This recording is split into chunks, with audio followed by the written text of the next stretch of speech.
are about to watch, as the title suggests, for me, is very emotional. This is the beginning of that thing, the thing that all of you guys have wanted to see for the last couple years as you've supported everything that we do. And as you know, whenever you guys support that sort of stuff, I make sure 100% of that goes back into the channel, almost too much. We have a handful of merchandise. A huge thank you to my buddy, Mitch Abbott. He actually designed this one and gave me the opportunity to use this design. What could represent everything that we do here better than this? That's a rotor, as many of you guys know, and that's actually pieces of a rotor. So this is the sort of stuff that I want you guys to enjoy having, and of course, I never put this on low, cheap Gildan shirts. And then my buddy Mike convinced me, and it turned out amazing, is this multicam hat. I'm from Michigan, and so normally camo means it's hunting season, but this actually looks pretty badass too. And I also have the infamous Dahm shirt. Now this one isn't an edition one yet. Some of you guys that are my biggest supporters and have all the limited edition ones, I just got this back on the website. These are all in limited quantities. I wasn't intending to make this a merch drop, but a handful of you guys hound me, begging me to make new clothes. There's like 48 of each size, so if you order it, I'm gonna order all the rest of them and we'll have them in about 2 weeks. And so everything can get caught up from there. But the first handful will go out immediately. I hope you guys enjoy what this video is about. This video, all the next couple videos are all about this car driving and accomplishing all the things that we've been setting out to do. So I think you'll enjoy that just as much as I will. So with this thing being all-wheel drive, the whole goal is to have it go straight. But I really wanna make sure it turns. Now, one of the things that we noticed early on, long ago, is that it doesn't turn that well. Not just my driving skill, but when you go and see the Top Gear video, which I'll show you right now,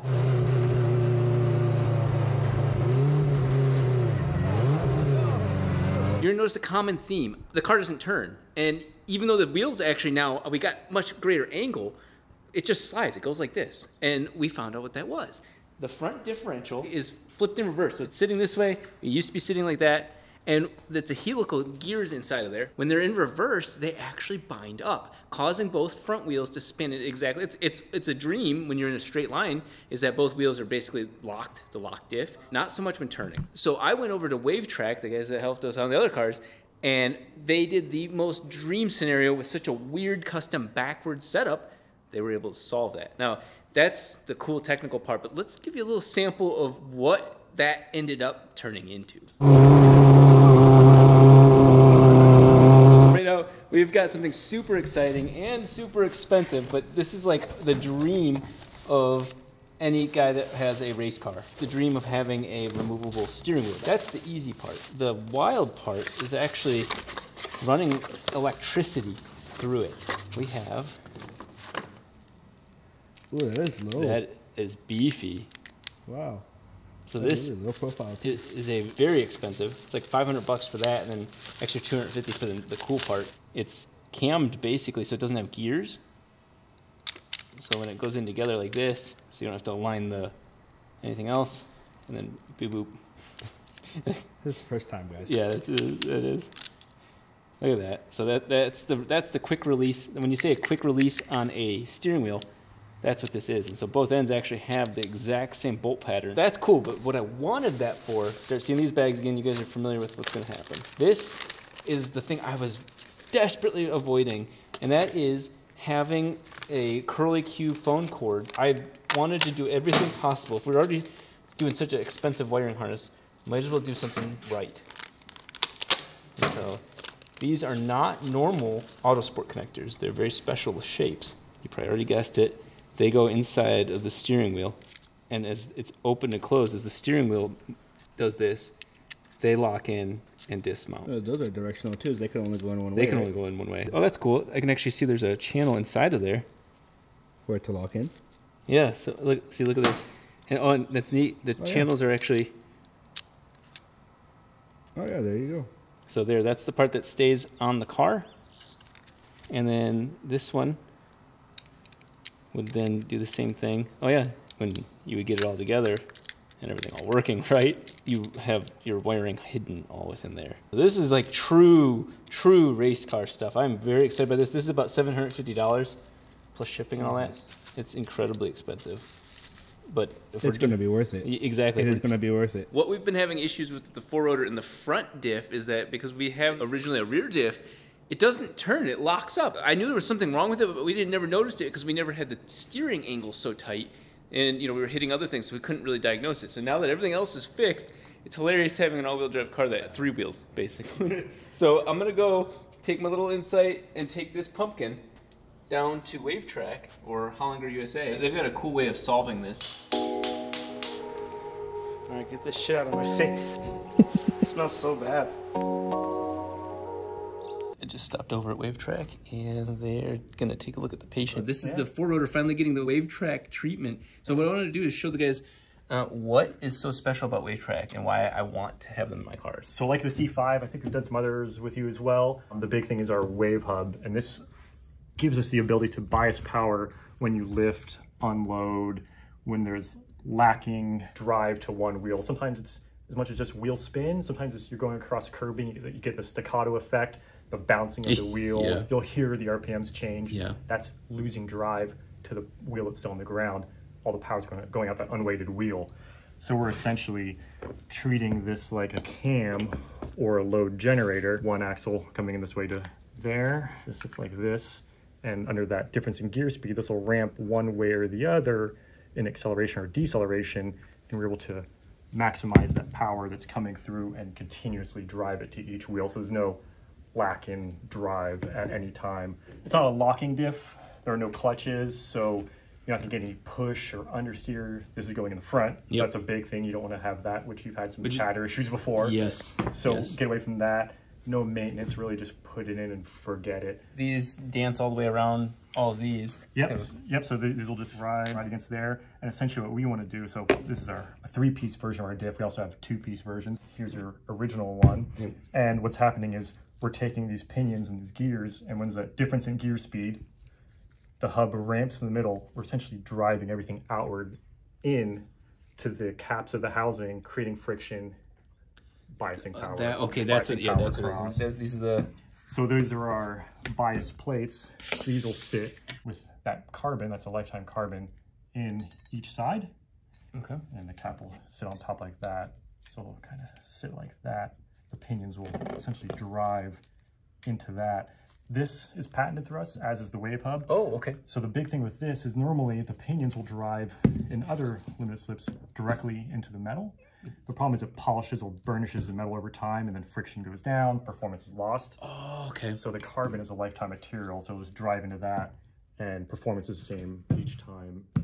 It's such all day, every day. Such a wild concept. I would never have invented this. Yeah, it works great.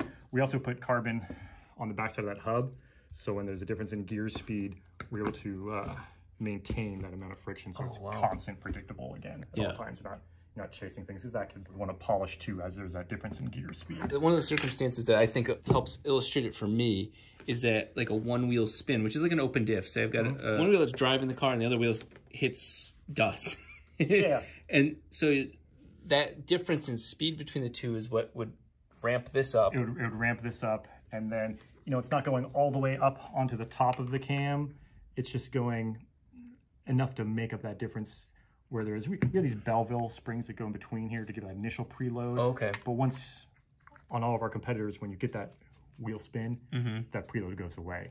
This is maintaining at all times. So bumping up that TBR, torque bias ratio. Okay. And it does work in acceleration and deceleration. So, you know, it's all that one way, 1.5, 2 way. Right. You know, works in acceleration, works in decel. More so in acceleration, that's where you make more torque. Yeah. So it's always gonna have more there, but it does work great in off throttle. Porsche guys love it. Yeah, all the weight in the rear, off throttle coming into a corner keeps everything real smooth and neutral. And it is going to be good for an all-wheel drive front diff. Yeah. Yeah, I mean, some of our biggest sellers are Evo 789s. Those guys are we still sell a ton of those things. R35 GTR fronts, we do a lot of those. And your problem is being in the front, you're driving, so this is a BMW, essentially, housing that you're running. Yep. So the problem is it's meant to be in the rear of the car, spinning the opposite way. Yeah. So, or normally we'd put this set of gears in. Oh, okay. Because that's the standard way to drive the pinions for their orientation. We're actually swapping it so it'll run. So you notice the helix runs opposite on that.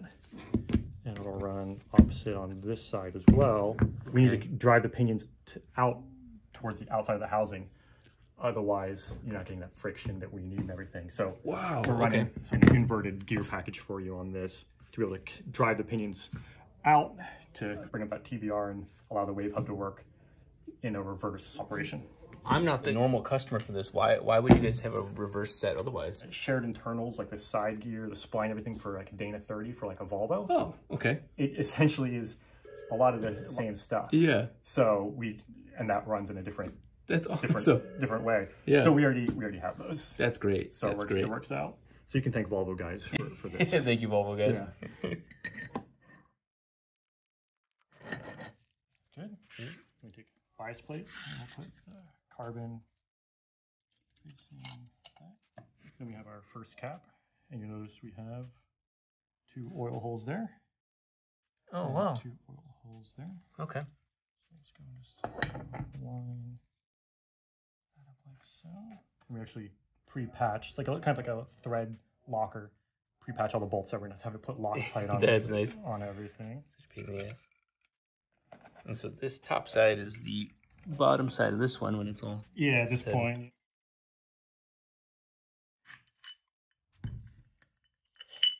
Like that. We have that. We're gonna put our preload pack into there. All right. And make sure that's centered. That guy in, and again making sure that preload pin is centered over there. Oh, okay. So that basically locks it into the hub. The last 2, drop point for this. And just shoot down the center of it, line it up. Oh, I see. So everything's square. And he drops in there. This one does use a little spacer.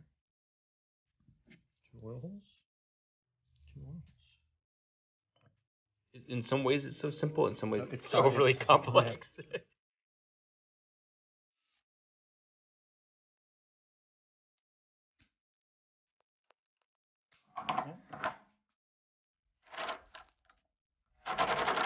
That's so wild. Oh, we're good. Marking it so you know I didn't. Just here, fuck it. Yeah. That's the smartest move.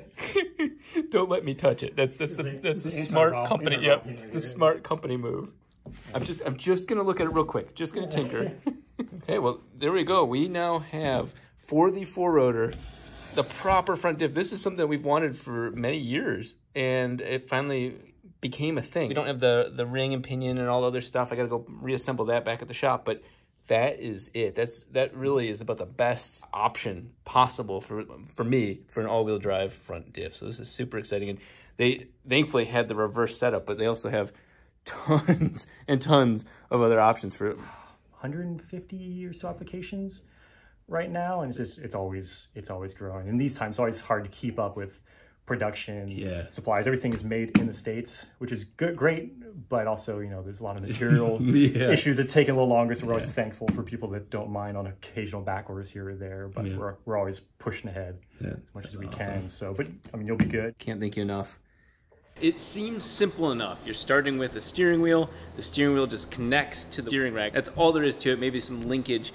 It is way more complicated than you think. And then, of course, as soon as you get familiar with it and comfortable with it, it simplifies again. But this car is not simple. But to make it look simple, we're gonna have to go really complicated. Here you're looking at the stock FD steering column. All this is just something that can stay still, and you have the steering turning inside of it. Keep that simple. It's got a spline on the end, and then of course you can direct the rotation based on these little baby U-joints. That's what we've been using. One of the issues though is that we don't have this mount made. You get some flex this way because it's basically teeter-tottering off of these two. This is the whole assembly from the stock FD. Turn signals, you've got the headlights, pop-ups, all that sort of stuff, and of course all the windshield wiper stuff. We're not using this stock, but we are using all the parts from here, and as you may recall, my pop-ups work, my headlights work, my turn signals work. Although the hazard light isn't here, the hazards work as well. So this is the stock steering wheel, and as some of you may recall, I actually had line lock working on the horn button. How do all these wires get from this part that rotates to back here? Well, it's actually a part I already threw out. Let me dig that out of the trash. This is a very simple way of solving a rather difficult problem. This ribbon has strands of wire in it, basically. This is like old school computer internal cabling, all the ribbon cable. And so these are just, what, 1, 2, 3, 4, 5, roughly 5 wires all in there. The plastic on this is meant to be very slippery against itself. What you're actually doing when you turn the wheel is you're just doing this. It lets you spin the wheel all the way to one side, spin the wheel all the way to the other side. So one end stays with the steering wheel as it rotates, the other end stays with the steering column. And so that's how you get data in and out, or electricity at least. They call it clock spring, which I think is a weird name. There's no clocks involved, but that's how they do it in the past. Very effective. Oh, nice little spline there. This is where the connectors would go in. Very straightforward. That makes sense. We are not going to be using that wheel anymore. We're going to move to a racing wheel. And to do that, we need something like this. This simply converts this spline to a 6-bolt pattern. When we go to look at the car, this whole assembly will still be stock. And I think that's what the shape is for. I think that's what they made this, is to make it look kind of OEM looking. But then here's where the expensive stuff happens. And I've painted myself into a corner with it. This is my removable quick release. A lot of people have these. This isn't uncommon, but this one's very special because it has something even more special inside of it. The reason I got it was actually for the Auto Sport connector. What that means to me, just like my Indy car, you can actually have all of the wiring going to the steering wheel. No curly Q phone cord or even this. When it all mates together, you know, have power and data or whatever you're trying to pass, about whatever that is, 20 pins, through the removable steering column. So this is quick release and tons of data getting straight to the steering wheel. So let's take a look at what this means for us. This isn't the steering wheel I'm going to use for this car, but the perfect example is that there's all the wire coming out of that. This stays bolted to this piece. There's the 6-bolt pattern. And so now we can do something with this steering wheel. The things that we are setting the 4-rotor up to do is to have a lot of options. One of those options is paddle shifting. Now, this is a manual vehicle. It's still manual, but I do have the air pneumatic system, so we can shift up and down manually or have the computer decide for us, especially if going through gears is just almost too fast for a human to maximize that RPM. Also, having buttons on the steering wheel to do things like change the page on your dash, or to start a lap, or to do certain things like that, we want to have multiple buttons. One of 2 routes you can go is simply have a ground going through there and then tons of circuits each. We have plenty of choices here. And have each button just simply ground out and be good there. But there is something even better than that. Now this is gonna really push my limits of abilities. I'm not too familiar with this, but the guys at PT Motorsports overseas sent me this. It's basically a CAN module, and it lets you turn buttons into CAN data back and forth. And so we can actually have the steering wheel just like the steering wheels on like F1 cars or any car where like there's a display on the steering wheel, all those crazy $10,000 things. They're not running a billion wires, they're running a handful of wires. And so that's exactly what we're gonna do here. This whole assembly is gonna let me do that. I have a lot to learn. This whole process is completely new to me. It is a hot day in here, but I just took off of the old one.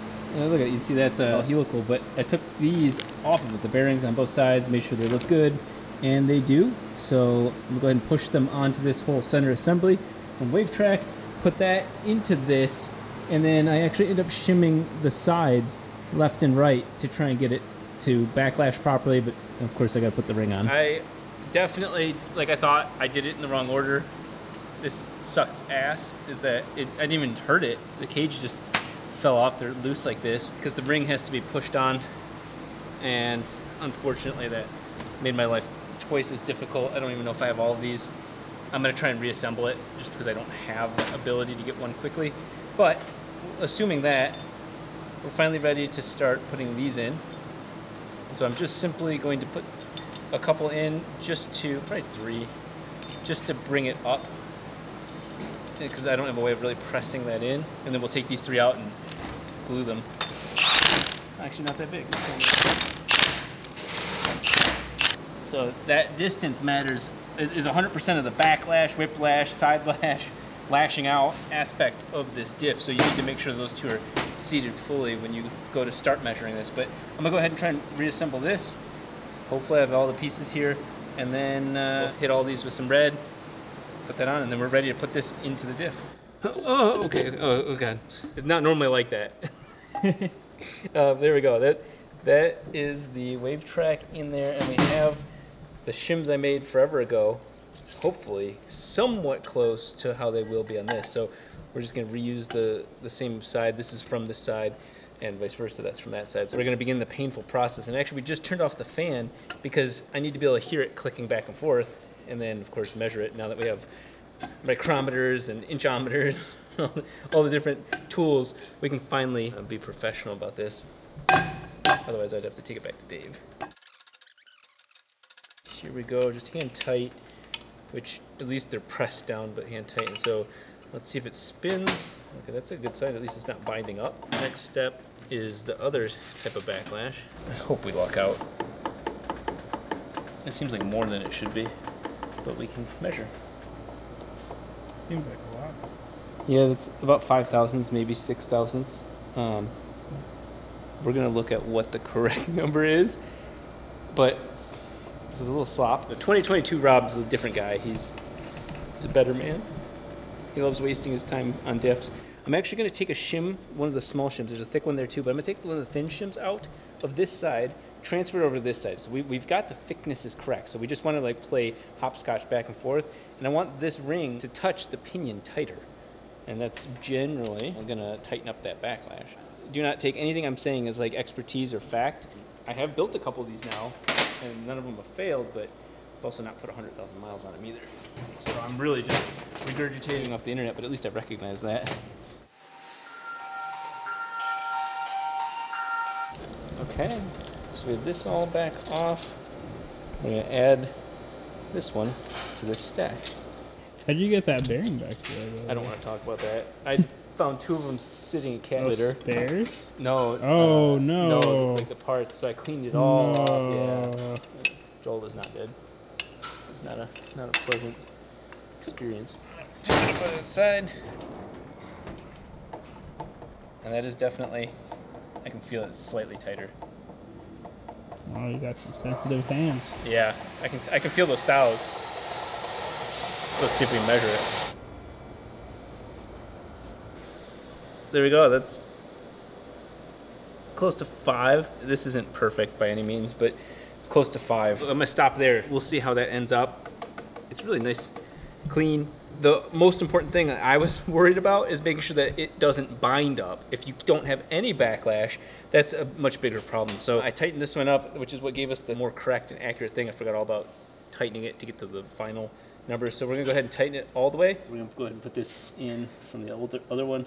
Don't need these axles, surprising us. Professional. You can tell with how much care you handle that diff.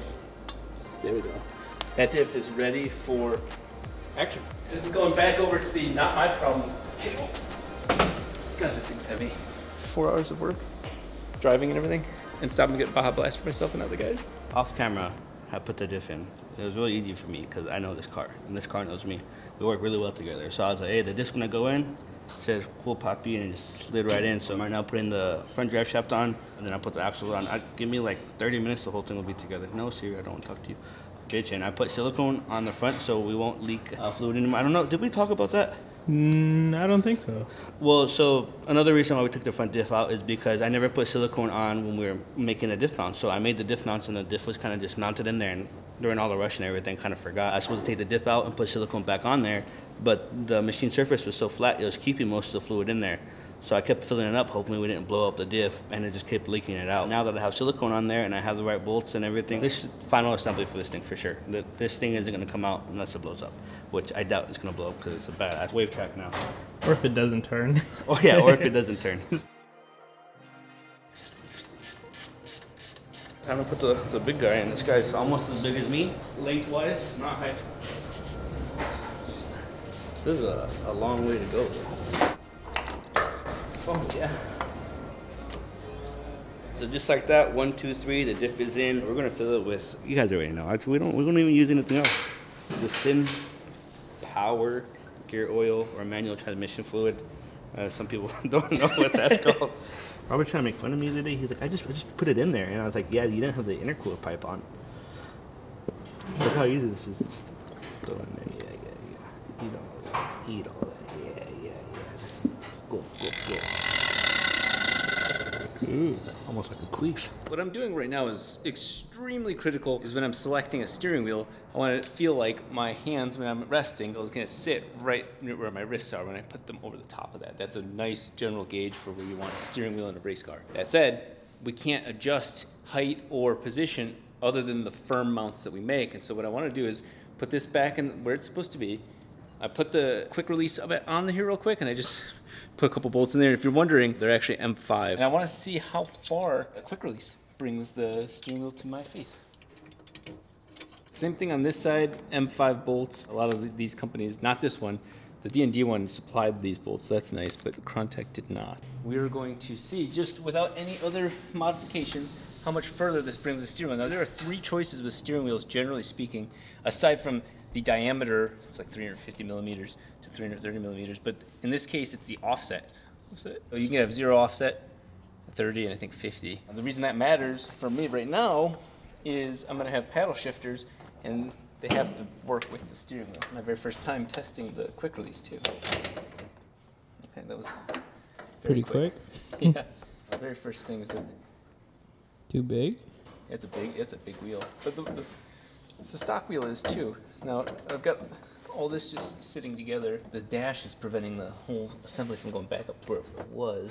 Seems decent. Yeah, so what I'm mostly focused on right now is where my hands are. Maybe It's a little really bit more close. forward, right? Yeah. We're gonna add fraction of an inch with the paddle shifter set right here. It's gonna cause the steering wheel to come even closer to me.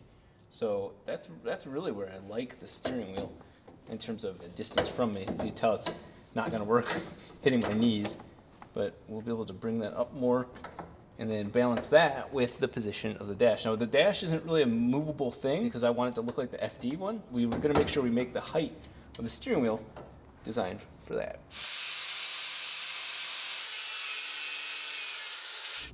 That's what I've been feeling this whole time.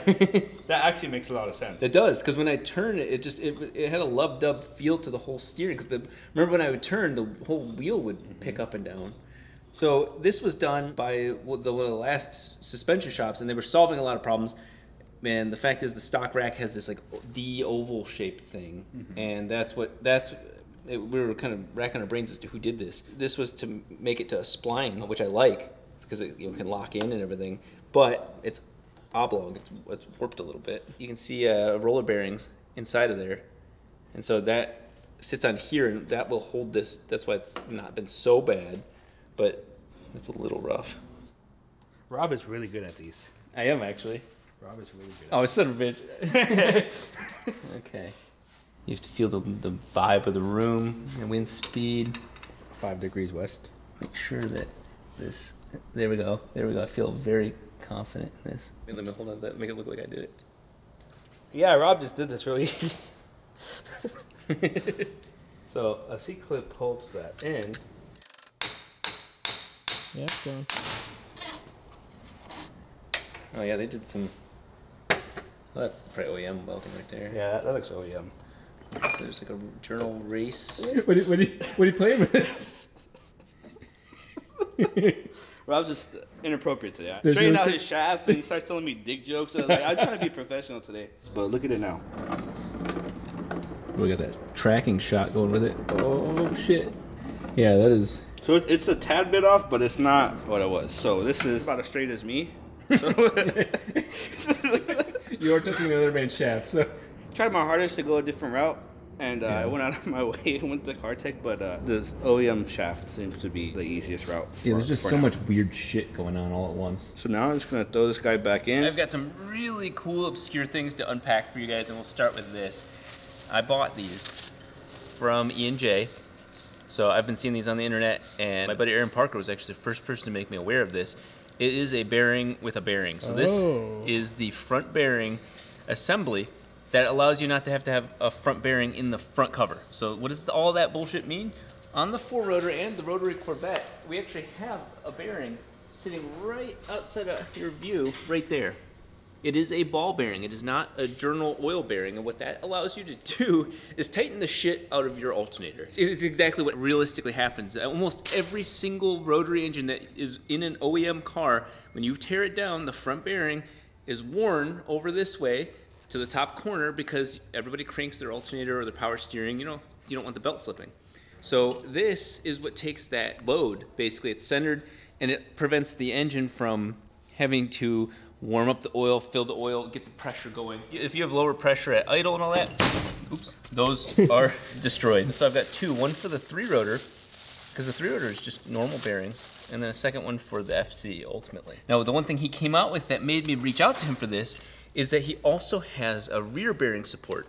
I'm gonna do that on the 3-rotor when we go to tube the front of that car. You have to send him the front stationary gear because they machine into it to add this on so it doesn't mess up with your front stack too much. But that I'm super excited for. So this is one of my front bearings. You know, it's got the stationary gear and a bearing inside of there. But this is the point of this. I wanted to show you guys, I wanted to visualize, even myself, what this is. So this goes onto the front of the motor like this. But what you can see is it adds that extra thickness to it. And it does align like that with the lining pins. That's sick. And so, yeah, so that's stabilizing the E-shaft if there's a loss of oil pressure or misalignment or something bad on here, because you have like 3.5 to 4 thousandths, if the engine starts getting really tired, of slop. It's not slop, but of space for the oil to fill in. This is meant for high RPM. This is built by a guy that supports a lot of race rotaries, so that's very, very badass. On top of that, that got a conversation going. Full transparency, I've never used or looked at E&J Apex seals before, but you guys know I'm in the mode to test all of them. I had a long conversation with him, and I felt very, very confident that these will do well. A lot of Apex seals actually do well. All of that's really cool. He even sent me some bearing pushers that are have some real nice alignment. We'll take a look at those in a second, but this is the reason we grabbed the camera. This I thought was gonna be a chargeback or, you know, like fake. I honestly thought this wasn't gonna be real, but I took the chance on this. This is from like Slovenia. This is such an obscure thing that I don't think anybody else even needs this either. But they make this, and I'm super excited to see if this takes the 4-rotor to another level. This is about $500. It was in euros, but euros and dollars are very similar. Okay, so far it doesn't look very interesting, right? Nice. Yeah, wow, that's a quality product already. And they like shipped it like that night too. That's still what blew my mind. You're gonna expect this for another 3 weeks. Yeah, I expected this like long after the car is blown up again. Oh, those are beefy too. That's what I was hoping for. Look at that meat on them. Wow, real carbon. Yeah, and I even got them longer, so because the smaller ones they have, I can throw them in the CNC machine and make them shorter. They sell this kit. I mean, it's still a DIY piece, but it has all the pieces you need to make paddle shifting inputs on your steering wheel. So this will actually do something else that I wanted, which is bring the steering wheel closer to me, because it gets between the steering rack and me. This is going to be the make or break, is the contacts. Ooh, that sounds good. That crisp. Okay, they won me over. It's a simple contact, normally open, closed, either or. Let's assemble this real quick. I realized what these ranges are for is a nice little bit of an adjustment. The one thing that they do on their website, the offset of your steering wheel and all that shit, that's one hell of a thing to try and guess all at once. So you can see that the bend down and up, and I guess if we need more, we can get a different angle one of those, but we're just gonna put one side on. This is very beefy. Like I feel confident pulling that. When you're racing or whatever and your heart rate's at max, you're just gonna be in simple grab mode. That bird's super excited. Yeah, it knows what's going on. Yeah. He's like, oh, I've wanted paddle shifters forever. This isn't the steering wheel we're gonna be using, but it is generally the same type of shape. I think I didn't think that through fully. Because that's actually right where you want it. For now, I could probably flip this backwards. We can always make this piece too, or order it from them. Even if we take the quick disconnect off, you can see the problem right there. If it was like this. That'd be some weird shift in there. Oh, that feels, dude, that is like perfect placement though. You just have to like hold your steering wheel. Okay, so if it's backwards, it's gonna put them way out there, way back there. They have the flat one of these. This is what you get when you buy this one. So that it's hard to tell. It would have worked for this, but really we needed just a flat one. And then the flat one of sat right here. If we have to remake this thing and bend it and whatever, we have to remake it. We're doing super custom stuff, and some guys out in Slovenia got this to me like almost immediately. So what we're gonna do though is we're still gonna put this piece on just for spacing reasons and seeing how the steering wheel fits. This is not the steering wheel I'm going to be using, or it's going to be slightly smaller.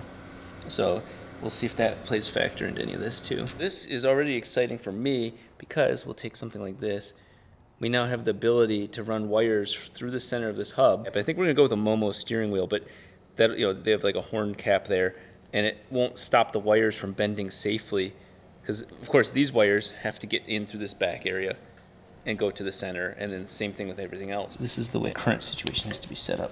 That's not bad either. Because Joel had a really good point, is like, what if you're, which you're not going to be going too crazy. The flat one would be almost perfect, but that's not horrible. Let's take a look what it looks like in the car. Things are really shaping up. We still get all the OEM functionality. It's just a little, like, because my wrists want to kind of twist in a little bit. This one's like perfect. Does that interfere with you messing with any of the things behind it? No? That's all headlights and turn signals. Those wouldn't be messed with, and this one's basically dummy. We can even bend this one back a little bit. Looks good. Yeah. I do like the taller ones too, because I could be, I guess I wouldn't be doing that. Shift up, no, shift down, shift up, no, shift down. Yeah, this would get replaced with the pneumatic shifter. Handbrake will be over here, but yeah, you're right. Shift up, handbrake. Wow, this looks like a sick-ass race car now. Look at how firm he's already got it. Oh, he added the spacers, yes. Well, everything else is super exciting. I don't want to forget something that is actually super, super critical. This is really well designed. So this is, again, E and J. And so you see how it's got this, it's technically, it should be two-piece, yeah. So you can see that this piece moves. I know the smaller ones will be easier. Bearing alignment is very critical. And so that's exactly what's going on there. So why does it look like this? Well, let me grab one of the bearings. What happens is you take the hat off, you plop the bearing in, right? And then put the hat back on.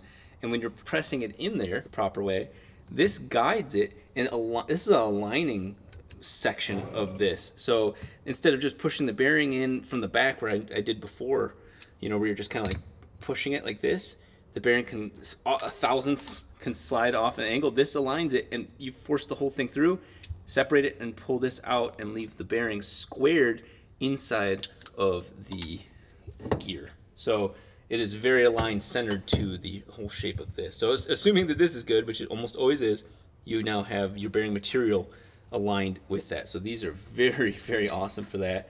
Way better than what I did. Now mine have been working, surprisingly. Why not make everything a little bit better? You can get tighter tolerances and so on. It is golden hour, and it's very rare that we get to make it look this pretty, but with the entire interior in, with all the variety of things we changed, we're gonna focus on one thing first, and that is the most important thing in my mind, which is steering. We have now upgraded that entire diff, as you saw earlier in the video, and I'm curious to see this thing in a couple different scenarios that really make a big difference. They all are equally important. One is just simply slow speed turning.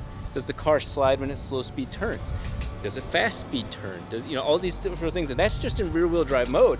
I want to see once we add a little bit of all wheel drive, does it bind up or anything like that, and then just see how it handles. Does the thing handle better? And then finally, the ultimate test, I'm going to see if the car can actually do a full turnaround. Everything's been coming to this moment. Racing the unicorn, making tons of power, no.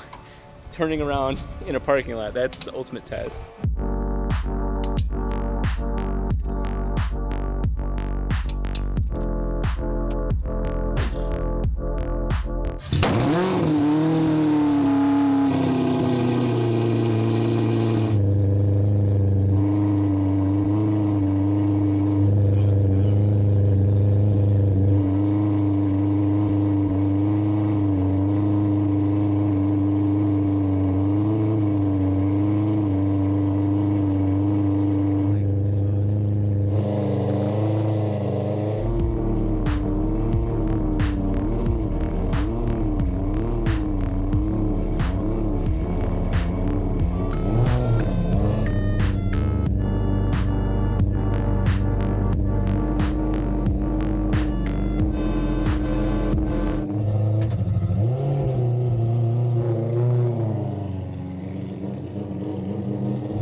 that is amazing.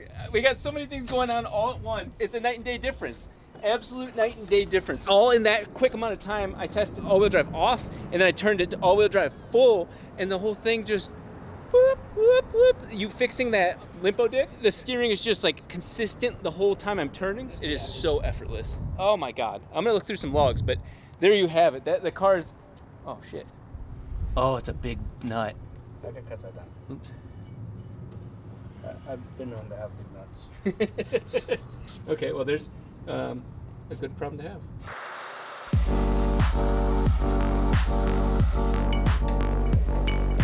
We're gonna see if I can make that turn.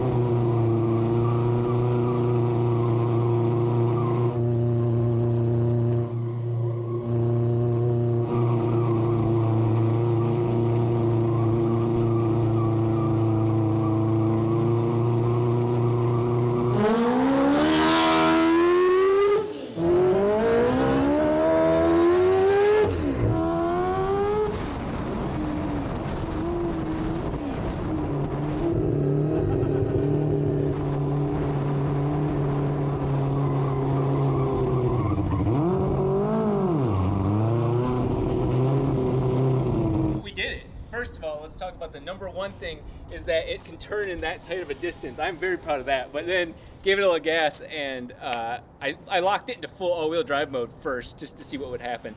Out of respect of our neighbors and disrespect to these neighbors, I'm gonna see if we can get it to go in circles.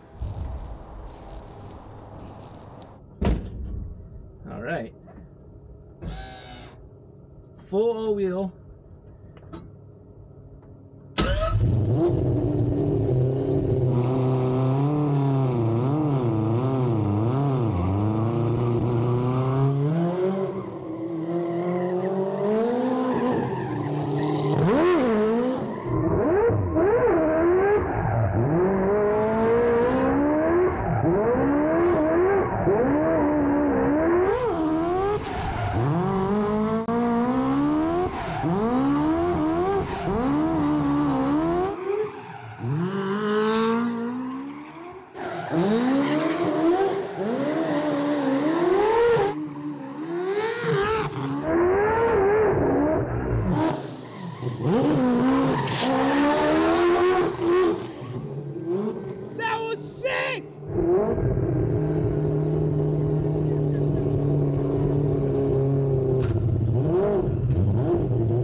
I'm not even lying, I'm tearing up.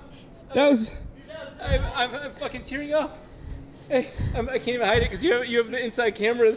Instantly started tearing up, like not from the smoke, but because the car does that. Oh my god, that was fucking insane. I have goosebumps. That was incredible. When you build a car like this, it made me look good. There's no camera tricks. You guys know me. We love sharing everything. That's the first time I've ever gotten the car loose like that. What a fucking car.